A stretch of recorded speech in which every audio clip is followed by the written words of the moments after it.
So I know this will resonate with a lot of people, and I don't even think they're aware of it because they're such subtle triggers. But I'm going to go over triggers that I see on people's bodies in areas where pain has been caused by repeatedly hearing these triggers throughout their lifetime. The first one is the sound of keys dropping on a countertop. I had a client once that actually was a trigger I found on her throat because her husband, who was very abusive, would come in the house and throw his keys on the counter, and they would like hit the counter and slide, and he'd immediately start yelling at her, and it would shut down her throat chakra. So every time she heard that sound, she would get a trauma in her throat, which created issues in her thyroid.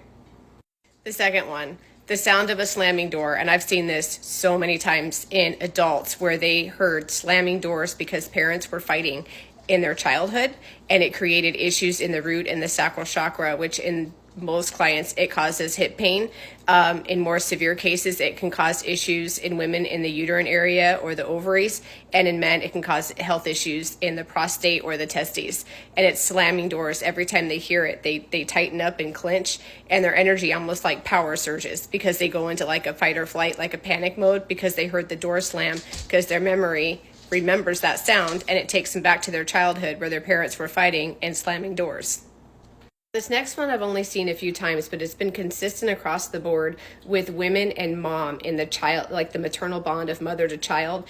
And it's my client as children who are lacking in the love energy of their mom. And these women have this trauma in the heart that causes them to breathe shallow, like they don't take full deep breaths. And it puts their mindset into a panic mode because they're not taking full calming deep breaths to allow them to relax. They breathe shallow, which signals the mind to go into a panic, like fight or flight.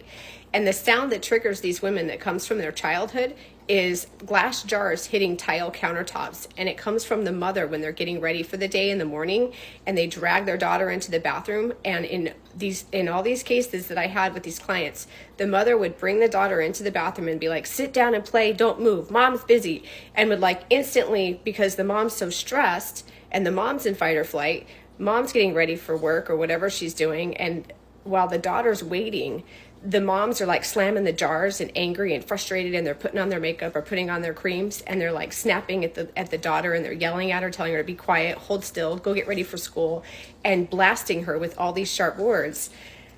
Years later, the client comes to me as a grown adult, and they have pressure in their chest and they breathe shallow. They never learned how to just wake up and feel calm in the morning, because every day with that jar sound of the hitting the jars, now as an adult, if they hear glass jars hit countertops, it creates that same reaction that they had as a child. Tap into your triggers because they have a lot of information about you.